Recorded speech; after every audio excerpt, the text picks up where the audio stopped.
All right. I know what you're thinking. Bryan, why another Zotero video?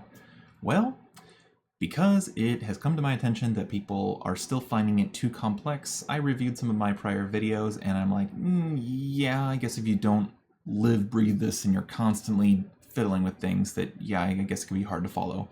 So this is my newest attempt to do a comprehensive, even down to install this application, process of how to get completely set up to using my exact workflow. And I'm going to be doing it in a sandbox vault so we can see from beginning to end that everything works and functions in isolation, not just in my vault. So there's nothing hidden, nothing that I forgot about that's not connected. Like, you're going to see everything connected the way that it's supposed to work, end to end, all the configuration, everything. And if you want the easy way to just copy, paste, and set this all up, then my template vault is the way to go. And I'll play a clip of that now.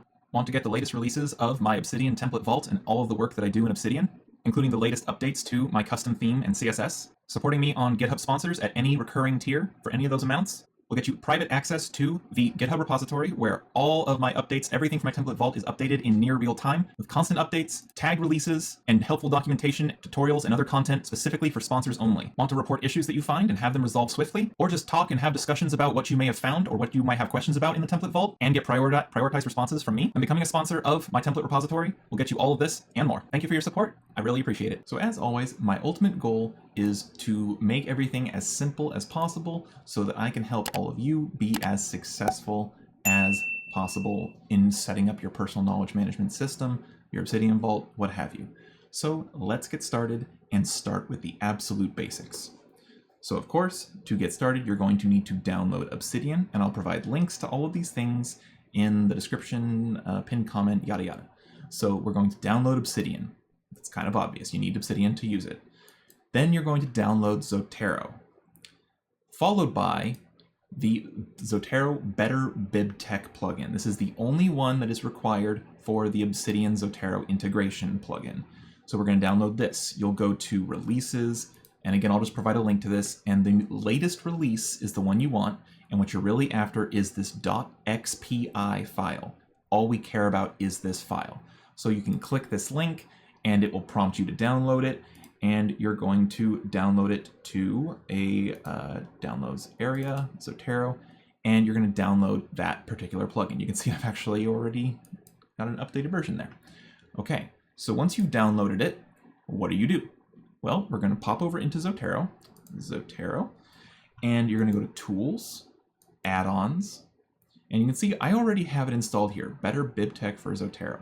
But in case you didn't, all you have to do is go to that downloads folder, find the .xpi file, drag it, drop it, and it will install.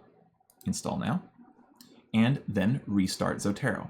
So now Zotero is completely configured for what we need to do. That's really it. So we need to configure Better Bibtex, and we've installed Obsidian. So now we're going to start configuring Obsidian for this part of the workflow. We're setting everything up before we start doing the workflow. We got to lay the structure and the foundation before we start building the house on top of it. So now that Zotero has the plugin installed, we've restarted it, it's good to go.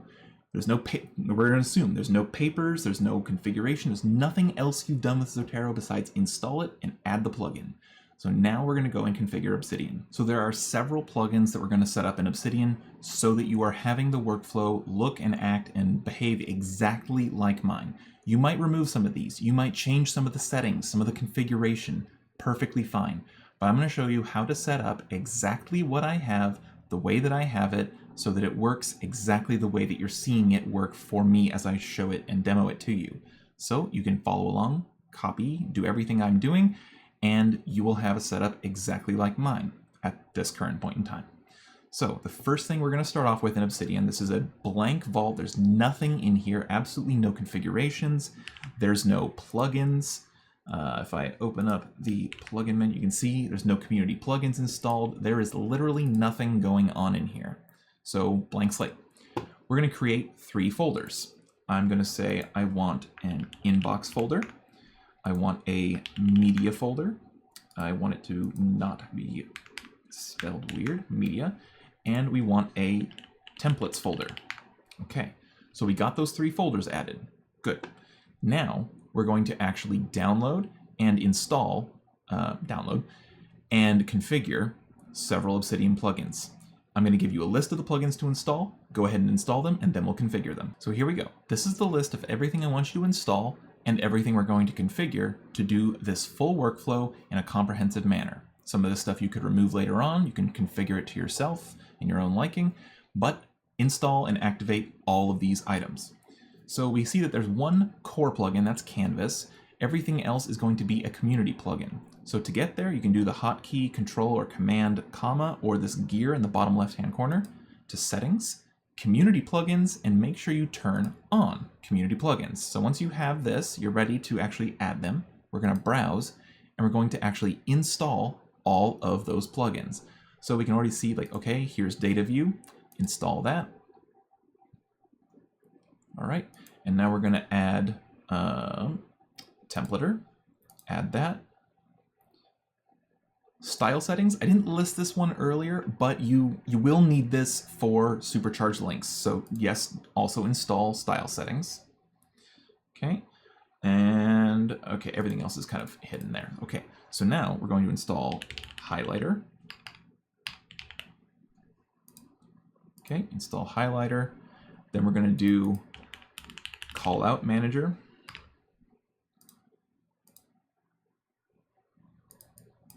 And then Zotero integration.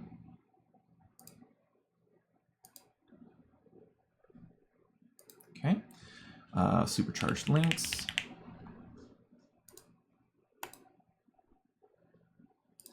We're going to add DB folder.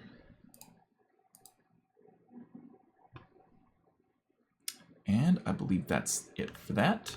So then we're going to go to core plugins, and you're going to see that Canvas by default is activated. That's what we want. So now we are ready to start configuring. And just in case, I'm going to make sure I update this. Style settings. So these are the plugins that you need, install them, and now we are ready to configure them. All right, so now we're going to configure each individual plugin. Now, you can obviously just grab all of these settings from my template vault, whether that's the sponsored live version or the static snapshot version I give away for my newsletter. Either way, you could just copy and paste these settings from the .obsidian directory. It's the, I believe, the data.json file, but you can easily grab the settings from there, or you can see the timestamp sections for this video, and I'm going to do each individual plugin by itself. So if you don't want to see a lot of boring configuration and you want to skip more to just here's what it looks like after you set that up and copy the settings later, totally valid, do that. But now I'm going to get into each individual plugin for those that want to see the configuration for each individual plugin and how it works for the greater whole. So let's start with Templater. All right, so starting with Templater, we have a folder called templates. And there's nothing in here at the moment. Now what I am going to do is I'm going to create a note. I'm going to call it paper because we're going to paste the template there later. But as for the plugin, I'm going to open up the settings, community plugins. We're going to go to Templater. We're going to turn it on, and we're going to edit the settings by clicking the cog. So now what are we doing? We're going to set the folder location. Where are my templates? They are in the templates folder. And I'm going to turn on all of these settings except the last one, because I don't care about that. I'm going to turn off folder templates, and everything else is default. So these 4 options activated, turn that one off. I don't care about the folder templates, so it's really just set the folder, where are my templates, and then these 4 options. Everything else is off and doesn't matter. All right, now we're going to begin with Dataview. So community plugins, activate Dataview, click the gear, go to settings. Now just to replicate exactly my settings, turn all of these on. We're going to change this to 250, change that to ISO 8601, year, month, day.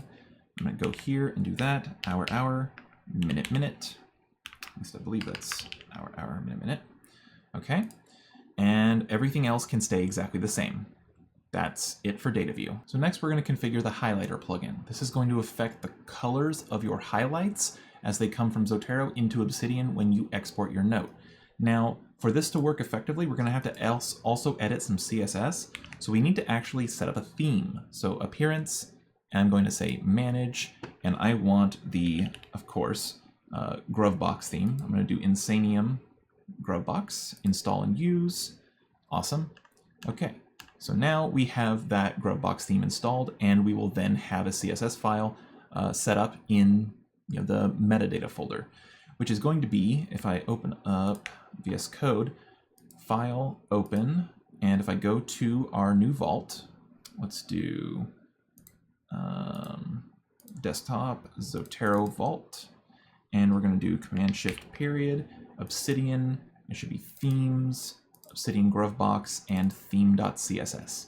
This is what we want to open, because there's going to be some CSS that we need to add for Highlightr to work effectively. So I'm going to go to my CSS theme, grab my Highlightr code, copy it, move it to the main theme, paste it, and inside of the theme, the CSS file, we're using variables, which these are the same color variables that are defined in the root of the custom theme, which is the Obsidian Grovebox by Insanium. So this is saying, hey, the Highlightr class for red has a background color of the variable bright red. So if you define a variable bright red for any other theme, or if the themes all use these standard variables, these Highlightr colors will change and adjust according to your theme dynamically. And the important thing that I was having issues with is that using inline CSS or any of the other options with Highlightr, these important tags, these important elements here were necessary to actually have the styling applied. Otherwise, it just wasn't working for me. Whether it was reading view, live view, source view, it doesn't matter. So this is what I've gotten to work for me. So I define all these different colors, and you can see the names, red, orange, yellow, aqua, etc. So if we go back to, if we save it first, save, and if we go back to Obsidian, we're going to now go to the community plugins, Highlightr, activate it, click the gear for settings, and then we're going to select CSS classes, and I like realistic. Now, the actual color codes here, none of this matters at all, unless you are going to do inline CSS, but we don't care about that. What we care about really is the names of these. So red, orange, yellow, these are the names we care about. These correspond to our Highlightr colors. I'm not going to finish setting up all the colors. I might be missing one or two or something, but it doesn't matter. Actually, you know what? Let's do it anyways. So I'm going to say we don't want that one. We got purple. We need aqua,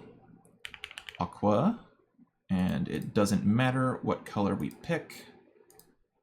And let's add magenta, and it doesn't matter what color we pick. Save, save. Okay, so now we have magenta and aqua, and I believe that's the last of the ones we need. Red, orange, yellow, aqua. Green is there. Yep. Okay, blue, purple, magenta, gray. Okay, so everything should be represented. So now, because we have our CSS classes overriding, and we have the names of the highlight colors added, that the actual hashtags don't matter for the colors, because you'll see this in a second. If I select this, and you saw in our settings here, we had this like aqua was like a bluish color, not green at all. But if I select this text and I apply Highlightr and I apply aqua right here, Highlightr aqua, then Highlightr-aqua, the class, now it's green, unlike the color in the settings, which doesn't matter. But inside of the CSS theme, the Highlightr aqua, this color is actually that green. So this is why it's important. The names need to be represented in the Highlightr configuration, just the names of these classes. And it doesn't matter if they're upper or lowercase, they all default to lowercase when they're applied. This then corresponds to the CSS code that applies the actual color. And this is going to be what actually changes the highlight colors when you import your notes from Zotero via the Zotero integration plugin. So this is one of those little finicky, weird things, but once it's set up, okay, you're good now. So that's the Highlightr plugin. So now we're going to edit the Callout Manager. This is going to be stylized blocks that I keep collapsed just to hold lots of metadata on a particular paper in an organized format that I can style customizable, whatever. So Callout Manager, this isn't one of those essential things. You can always change and update this, but I have a bunch of custom callouts, and how they look is different based on some configuration changes I've made, and it's actually a fairly large amount. But if we go to the plugin, turn it on, and edit the settings, you can totally manage your callouts in here and rebuild all the custom ones that you want. You can see there's a bunch of default ones in here. These are default from the plugin. But for the ones that I like and I set up, inside of so if I actually open up the configuration file for that callout, so Callout Manager inside of our brand new sandbox, there will be a data.json file produced by the plugin when you first activate it, and it's pretty empty. If I open the correct file there, so our sandbox vault, Obsidian, plugins, Callout Manager, data.json, and you'll see there's not a lot here. Now this is the one from my actual vault, not the sandbox we're working in. So there's a bunch of custom ones that I have here, and all this stuff is defined here. So I'm just going to copy all of that because that is far easier than to do all of this from scratch. So I'm going to delete all that and paste all the settings. So again, you can grab a copy of this from my template vault, either place, newsletter, or the sponsor one. So now with all those settings, if I go back to our sandbox, go to Callout Manager, manage callouts, there will be a bunch of new ones in here. I might need to actually restart or reload the plugin, reload the vault, force reload, go back, and then we're going to go to Callout Manager, manage callouts, and there we go. I can see Todoist, authors, methodology. Yeah, there's a bunch of stuff in here that is now the stuff from my academic paper callouts. Okay, so now we've configured Callout Manager. It's really just setting up what's the name that we target, what's the color, what's the icon, because then we can actually do callouts where we say, author, and there we go. And so then it might do authors.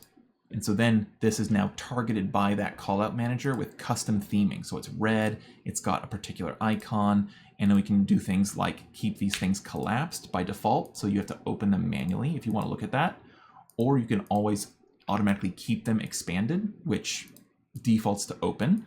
But if you're trying to hide a lot of information, like I might, like say 200 related papers, and it's just a list of Dataview related tags, which is what happens sometimes, I like to keep it collapsed with a minus, so that way I can look at it if I want to, but it doesn't make my paper just go like that when I import something.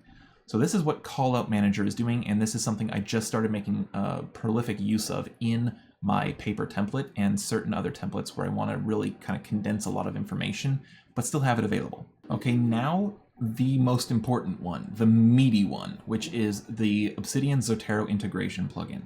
Now there is one thing we need to do beforehand, which is actually get my paper template into this vault.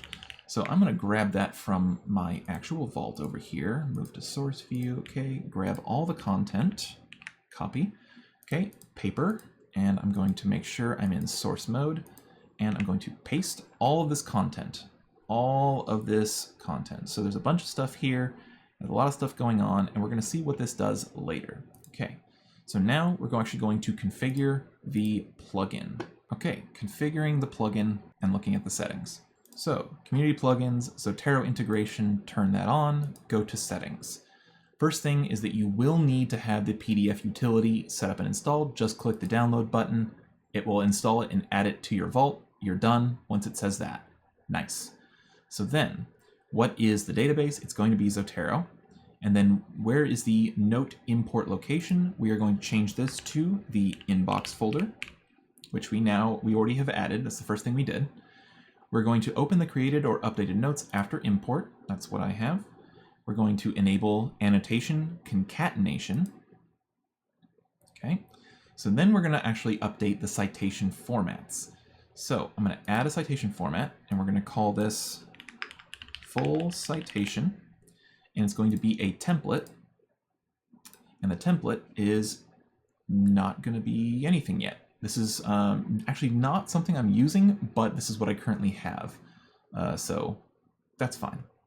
Because I haven't done a full citation. This is going to be if you want the full actual like APA, whatever, FMA, or whatever the formatting styles are. This would be where you configure that. And you can do it with a template or LaTeX, Bibtex, etc. But I haven't actually finished mine there. But I am going to add a second one, which is the one I actually do use sometimes, which is site. It's going to be a template, and it's going to be the site key. Okay, if I use that. But the most important one is when we actually import the paper from Zotero, we need to have an import format. This is what I was thinking of and why I got confused. So import format, and we're going to call this import paper. And we're going to change the default output path to inbox/sitekey.md. The image output path is going to be media/Zotero, because I like to keep all my media just as a pool, but sometimes, like the Zotero stuff, I want that kept separate in case I need to do something with it. /sitekey/, okay? Then the image base name is going to be sitekey, because I want the image to always be prepended with the actual citation key of where it's associated with. So if I search for that something, I can easily find images related to that particular paper's citation key. It's just handy. So then the template paper, we're going to type paper because it's in templates, where our templates are actually located. Okay, and scrolling down, I prefer to use PNG. They're nicer quality. Those are all defaults. If you have Tesseract installed, you can do OCR. Like you can just ignore this. For all intents and purposes, you can just ignore that. But I do have it set up, but I've honestly never really used it for anything. So whatever, but you can set that up as well.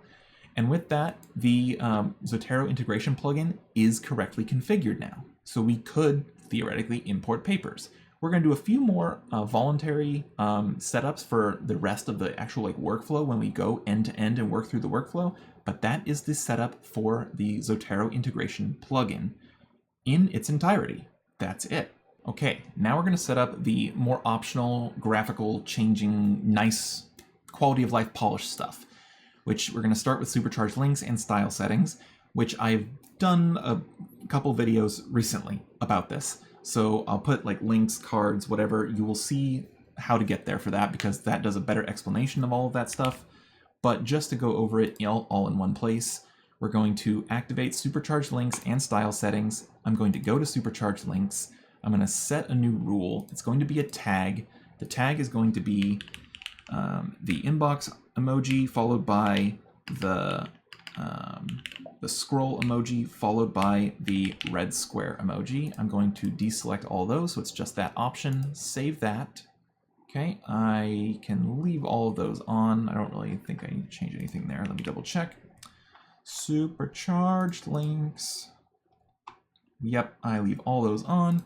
Okay, and then we go to style settings, supercharged links. Then if the note has that tag, what's the text I'm prepending? It's going to be the scroll emoji space red square space. And that's all we're going to do, just for the sake of an example of supercharged links working. That's it for those. Now, if you want to have additional settings for that, see my supercharged links video. I cover all that in detail, and you could also, again, grab my settings and configuration from the template vault. Next, we're going to configure DB folder, because this is like the dashboard where I manage all of my inputs and most of my vault. It's really great for cutting through large swaths of notes and easily organizing and cutting down to what you need to be looking at when you want to look at it. So let us turn on DB folder, go to the settings. Now I like compact, and going through the options here, metadata, I turn on these first three, skip one, turn that one on. Okay, enable inline fields, I turn that on. I prefer top. Okay, and scrolling through, I turned both of these off. All right, I keep those times the way they are because they're ISO 8601, which is the best. Then leave all that the same. File, that's fine. I turn that off, turn that on. Auto update should probably turn on though, but for the sake of example, I have it off right now. And that's it for DB folder to configure the plugin that way. Now, when we set up the workflow, I will get to that point later when we actually implement the workflow with DB folder and the actual file I use. But that's the settings for the plugin, the configuration. And lastly, the core plugin canvas, there's nothing to configure there. It's just the core plugin. I don't think we really do any configuration on that. Oh wait, I stand corrected. There are options we can do with that. Did I change anything? In the folder specified below, inbox, pan, show menu, always, all those on. Yep, I changed nothing. So the canvas plugin defaults exactly as that, and with that, everything is completely and correctly configured, we are ready to actually import a Zotero paper and do the full workflow. So let's do that. So let's work through the entire full workflow end to end. You're going to add a paper to Zotero. Now, I'm assuming you've done this or you know how to do this. You grab a DOI, you can actually put the DOI here, you can import it, you can drag and drop, add, attach a file, whatever. So I'm assuming you know how to get a paper into Zotero at this point. So I'm just going to open something that I know will work for a fact, which is I have a PDF version of Unmasking Autism by Devin Price. And if I open up this whole thing, it might take a bit, but I have a bunch of highlights already in here. Now, in my tag taxonomy note in my main vault, which I can show over here, tag taxonomy, if I drag that over here, I can show you that. So inside of this, you can see I have different highlights mean different things for the papers, and this is the strategy that I use, these colors inside of the actual Zotero notes. So this is the scheme I use. So inside Zotero, I actually do different highlight colors. So we can see a bunch of red, yellows over here, but then there's a green, there's an orange. These correspond to the tag colors, or the colors of the highlights that are going to be applied in Obsidian. So there are a few standard colors, so yellow, red, green, blue, purple, magenta, orange, gray. These are all of the highlight colors that we use. Now, I don't use all of these in my workflow, but they're all set up to work with Highlightr so that you can use all these colors and you can define what they mean to you, but everything else is already set up based on everything that you followed thus far in this video. So now, what I want to do is go to the beginning of this so we can see the example I'm going to do. Let's do alienation. We're going to highlight that with a green, and the note I'm going to add to that is alienation sucks. All right, so there we go. We've added a new highlight. I'm going to save it, though I think it saves automatically. We're now ready to actually import this into our vault. We've imported a paper, we highlighted something, we took a note on that highlight, and now we're going to actually import this research paper and all of the highlights, all the content, everything into our Obsidian vault as a file, including even highlighted images and attachments. So on page 30 here, you can see I actually took like a screenshot highlight. So this actually will capture the image, and we'll see what happens with this when we import it. So let's go ahead and import it. So now it is worth mentioning that part of the speediness of my workflow is that I have a lot of hotkeys configured to do a lot of the different actions.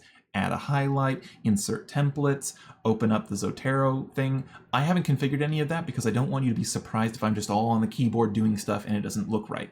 So you can set your key bindings to what you want them to do, or you can grab my configuration from the template vault. I'm just going to be a dead horse, just constantly reiterating that. But you can also just open the command palette and run the commands, which is what I'm going to do for the sake of simplicity. So we want to actually import the paper. And how do we do that? So we're going to run the command. So I'm going to click Open Command Palette, Zotero, and we're going to import paper. Now you can see there's a bunch of different items here. These correspond to the importing templates, citation templates, everything that we've already configured in the plugins configuration. Now I want import paper because that's importing the entire paper and all of its content using the template that we have copied from my prior vault. So it's going to say, okay, well, what do you want from Zotero? I'm going to say unmasking, and it should find it just fine. Price 2022, that sounds right. Enter. Now this might take a bit because there's a lot of content to sift through because it's a 300 plus page book and it's got to search through all of that. So I might make a cut and then bring it back to when it's done. All right, so it did finish importing. It just took a while because it's a large file to scan, but now it's finished. And let's look at our results. So if we open up media and inbox folders, we can see there's some new stuff in here. I didn't add anything. This was all the actions of the plugin. So, okay, there's some stuff here. Let's open up the file first. So we can see that the name of the file is the name of the paper, or in this case, the book, the date, the current date today. It also has the symbol, which is the ampersand symbol, this is all based off of my actual template, the paper template, because inside of this template, you can see it says, okay, let title be title, and then it actually adds the date and renames it with a symbol, the date, the title, and I'll explain more about this in the workflow portion in a second, but this is fairly important. I can actually remove these things because we don't need those for supercharged links anymore, but this is the paper template. You can see callouts. There's stuff for Dataview. There's Dataview key value pairs there, and there's all this. I believe it's called Jinja templates, and all this is here as well, doing some stuff. So inside of the output, what we've exported, it has a tag. It has aliases of the site key and the actual title. We don't need those for Supercharged Links anymore, but now we have the callouts. So here's the Zotero link to the PDF, the citation, which is the site key. We have the abstract. We have keywords, authors, metadata. It doesn't have those. That's fine because it wasn't a paper, it was a book. Related, this is why I keep these collapses. Like, look at all these related citations. And it's by the citation keys, because when you export that and it has related files from Zotero, you can say that it's related to the citation keys, because inside of Zotero, if I go to here and I say related, these are actually relating to all the papers, the citations that I grabbed from the bibliography of the book. I link them as related papers. And so when you export this to Obsidian, it actually grabs the citation keys of those related items in Zotero, so that now when I create new notes, this is going to tie into making sure that everything is linked, so I can actually trace my citations and research even once it's inside of Obsidian. So I'll show you more about that in its specificity in a minute. But continuing onwards, there's nothing here that actually has a related link to this citation key, because, shocker, I haven't imported anything else. But we can actually see this work in our next example when I import something else. So we'll see how this works in a bit. Hypothesis, these are things that I would fill out manually as I do my review, like what's my hypothesis about this paper, the methodology, results, summary of key points, whatever. But here's the meat and potatoes that you probably care about. Here's the highlights. Here's a reference key for what it means, the colors. But then, hey, here's that thing I did. Alienation, alienation sucks. And there we go. This is actually the notes that I've taken inside of Zotero. And once I export it, you can see there's a lot of yellow, green, okay. There's the actual image, there's the orange, okay, awesome. Because this grabs all the content. So we can see that this is an actual media file inside our media folder, nice.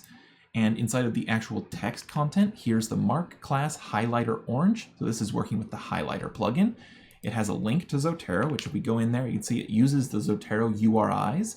Even though we don't have Zotfile anymore, the plugin Zotfile, the old workflows you could see back on my channel in the past, that would automatically build these links for you. But now we can actually construct them manually via the template in my paper template. Because when we go here, we can see open PDF library items, the annotation attachment item key, annotation page is the page, and the annotation ID. So when we actually build this dynamically, we can recreate that functionality without needing the Zotfile plugin.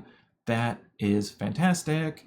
Now I do have an issue here where some of these bullets are not connected correctly. That's likely just an issue of something I have going on in the template. I might fix that later.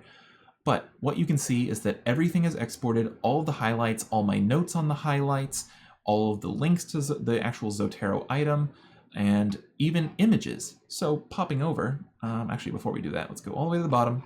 Is there anything else to look at? Okay, so context, significance, these are just more things to manually fill out yourself based on the notes. But that is everything. That is all of the content that I've exported. Just from adding a paper, highlighting some stuff, taking some notes there, import it into Obsidian, and all of this is generated for you. That's fantastic. Going to the media Zotero folder, we can see that it uses the site key as the name of the folder for the paper.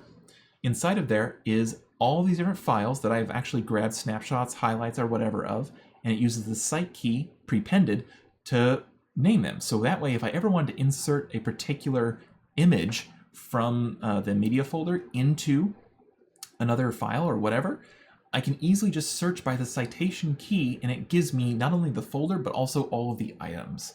And that makes it so much easier to just find exactly what I'm looking for, because these are all of the images that I highlighted from that particular paper or book in this instance.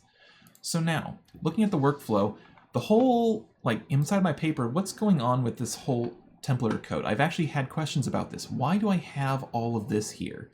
And this is very important, is because when I import the paper into Obsidian, the default name of the paper is the citation key. And I had issues before where I have these like Dataview queries here where I insert where contains related citation key. Now, related, I want to make sure I know everything else that is related to this paper. So if I insert another paper and it's related to unmasking autism, I want it to make sure that that paper pops up in either query, either way. So I'm going to import another paper and show you what this looks like and how it might break or not work if we didn't have it set up this way. So technically it wouldn't really break anything, but I believe there were several issues I worked through that just made this make more sense. So when you import the paper, the default name of the object is the citation key, nothing else. But you know, the way I like my papers and my inputs to be named is that it has like that special symbol, and then it adds the date that I finished it, and then the actual human readable name. So I did not want the citation keys for that, but I still wanted the papers to be findable by citation key. That's why they have the aliases included. So the alias is the human readable name without even the date and the symbol, as well as the actual citation key. So both of those are added as aliases so I can find something. But here's something actually interesting that you might not have thought of. If I go into this particular note, so unmasking autism's export, for instance, I could say, here is an interesting thing related to the paper, add a link, add a particular citation key. So Lawson 2015A. Now this is a link to something that doesn't exist yet, but I know that that's the citation key that I want to link to. Now I don't do this yet. Maybe I might. You might. But here's the thing. This paper doesn't exist yet because I haven't finished reading it. I haven't imported it. So if you take notes on things that are interrelated and reference them, but you haven't created all the notes in your vault yet, and you don't want to have to do all this extra stuff to just finish what you're working on, you can set this and forget it. Because now that I have this link to something that doesn't exist yet, which is the citation key, because I might not know when I finished that paper, so the date might be different, you can't plan ahead what the name of the note would be when you import it if you're following my workflow, which uses the current day when you actually import the thing. So because you can't plan that, you're going to set the citation key because we know what the citation key is going to be. Zotero has already set that. It's exported things. When you look at related, it's all written here. And so we could find related already. Once we go here, Lawson 2015A. It's already listed in related, but that's not a link, like an Obsidian link. So if you're referencing this in links like this, then this is where this whole part of the thing comes into play, which is we first start off with the title of the paper is the citation key. So then it says, yes, the file exists. We've created it. It has the citation key. This file exists now. So after the file now exists, the templater code will then run and say, okay, here's the title. Okay, grab the date of today. And then we rename the file with the ampersand, the date, and the title. So then, because this is already connected, a link that didn't exist but does now based on citation key, because Obsidian updates all of the link references in the vault when you change the name of a file, it cascades and changes everything. This will automatically update all of these broken links to the name of your file when you import it. And forevermore, if you edit that file and rename it or whatever, it will update all the links. So let's see this in action. I have the link. It doesn't exist yet. If I can hover, see, doesn't exist. But now we're going to import it. So if I run the command, Zotero import paper, okay, and I'm going to search for, there we go. Whoop. Okay. A striking. There we go. Lawson et al. 2015. Enter. It's going to then import that paper from Zotero and all the metadata. Do you want to update internal links? Okay. So always update. Because this is a sandbox vault, I have this set. So I never actually saw this come up. So always update. And so now we can see, okay, here's the name of the file. Here's the name of the link, and you can see that it did in fact update because we changed the name of the file when it was referenced. Now we can see that if I add a pipe that there is the alias to the site key, but it's actually updated the name. And that is very handy because now this exists, but oh wait, here we go. Where is this referenced? Because it contains related to Lawson. So this is just using the Dataview stuff. This is not an issue of actually linking back to it. This is because of, if I go to unmasking autism, okay, and we go to related, up at the top was Lawson 2015A. Because this paper, this book is related to that paper, inside of the paper we can see, hey, I'm related to this thing. And this is all done based on Dataview. But when we actually have links to the name of the file and we use the citation key, when we eventually import that file, this particular workflow using my template will automatically update these links so that all the links now point to the correct thing. So you can take notes, reference a note or an exported paper using the citation key, and then later on in the future when you actually import that because you finished processing it, who knows when that might be, we can actually see that there might be backlinks to where those notes are referenced, and it's already there ready and waiting for you. Because if I import this paper today or a year from now, I imported Unmasking Autism a year ago or whatever it is, and I reference this note or this paper, a striking reduction, yada yada, and then I import it a year later, because of that citation key link, it updates, and now it has a linked mention to the place where I made that link to the broken thing that didn't exist yet. So this is why the workflow works that way and why the template is set up that way. Long roundabout example, I probably just brain vomited all over the place, but I hope that all that elaboration really makes that clear of why that works that way and the thought and reasoning behind that. So now that we've gotten all of these results, like that's pretty much the full workflow, there's a few other extras I'm going to cover, and that's going to be where Supercharged Links comes into play, the DB folder plugin, and the Canvas workflow. Now, setting up database folder and showing the live example of that is going to be probably too much work that I don't want to do in this video. But again, you can grab my configurations and yada yada. But essentially, all database folder is a single Dataview query, and I just say select everything from the vault, and then I add filters and filter groups to this particular view. And that progressive filtering is what narrows down exactly what I want to see from that view. So if I actually showed my database folder plugin view from my personal vault, you can see I have all these different tag groups here. So when I look at them, you can see, okay, it's just a bunch of different tag groups and statements.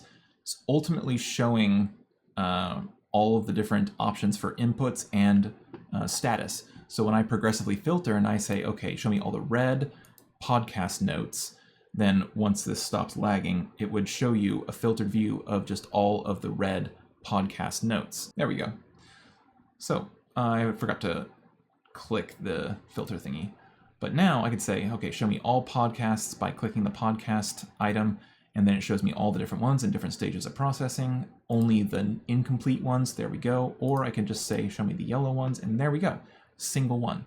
So using database folder, this simply lets me look at all of my input notes because I have these filters that show those different options, but also there's just the global filters of the tag needs to contain the inbox emoji because that means that it is an input note. So as long as it has that inbox emoji, which all of these do, it's all contained in the nested tags, they all get picked up. Then it's the progressive filtering of status and symbol. And I'll do a whole video on database folder coming up soon to explain how I configured and fully set up the database folder. But again, you can always just grab the configuration from my template vault. But this is what I'm using to really manage all of the inputs across the vault, keeping it all in just one folder. I don't have to file anything. There's nothing weird there. And then I can use this to filter through and sift through everything. And again, the links use Supercharged Links, so I can see all those symbols here as well. So it's all really just in the title. And that's really helpful to help manage it. And then finally, I did do a video about my Canvas-based workflow, especially for my research on autism. And so if I created a new canvas, create new canvas, what I have been doing is doing things like, okay, I have my research open on one side, and then I have a canvas open on the other, and I might say, okay, I have a particular thing I'm talking about. So let's just say what I want to talk about is alienation in autism. And so that is something, it doesn't exist yet. It's not a note, it's just a particular node in the canvas. And so I can say that there might be something that I want to relate to that particular item there. And so what I can do is I can say bang, open a link, unmasking autism, and so I could do that followed by the particular, let's do that one. Actually, I don't want the alias. I wanted unmasking autism because I want to do a, what is it, a block transclusion. So I know that, and here's the tip, is that if you have a lot of exported notes from a paper and you're trying to grab the citations doing this workflow the way that I did it in my video on Obsidian Canvas, links, card, whatever elsewhere, you'll see it pop up. One of the key tricks I was doing is that I just kept this particular portion of the text copied. So I would just do this right here. Okay, and so if I'm doing a bunch of work on this, I'm going to say, okay, I'm going to go through these items and I want to actually list off things and do this. So I would then paste that because it has all the name, all the transclusion, everything ready for me to then say what exact thing are you looking for. So then if I have a ton of stuff like I do for this particular book, what I've been doing is I do that whole, paste that standard block, and then I know that this is on page 9. So I can say page space 9, and then this filters it down very easily to what I might be looking for here. So bam. Or I might even just say, hey, we're gonna keep the whole thing set to page like that. So then I can just say paste, and now it's ready for page searching, page 9, bam. And so now I can actually import that if I click off of it. So here's the whole citation, it's added a block reference, and now I have this included here. And now I can include this note, link it to that, and that's basically what I've been doing in my research. You can watch the whole length video as I do it, but this way I can actually grab the notes and link it to that particular thing. Now, one thing to note as a note of caution is that if you make changes in Zotero and re-import this note, this is going to override all this stuff. All your work, all your content, all the block references, everything's going to be lost. So the key part of my workflow is that I don't export multiple times. If you need that, then certain aspects of my workflow will need to be adjusted to suit your use case. I particularly prefer to do all the work, export the content, and then work with the content in Obsidian primarily. I don't usually go back and do other stuff because remember, I'm not an actual academic. I like looking at academic resources and taking notes on it, but I don't actually work in academia. So maybe this workflow is not ideal for actual academics, but it's something to work with that you can then tweak and suit to your own needs and use cases. But hopefully this overview of full setup really helps. Again, you can grab a lot of these configuration settings, all the stuff that I got in my template vault, whether that's from my live sponsored version that has the cutting edge stuff that I make, even weeks in advance of uploading videos talking about stuff. People have instant support, instant access, or there's the static snapshot of my vault that I do update on various releases when I get my template vault to a stage where it's ready to have a new release. So hopefully that helped. Let me know your thoughts, comments, issues, questions, anything in the comments. I'd love to hear from you, and I will catch you all in the next one.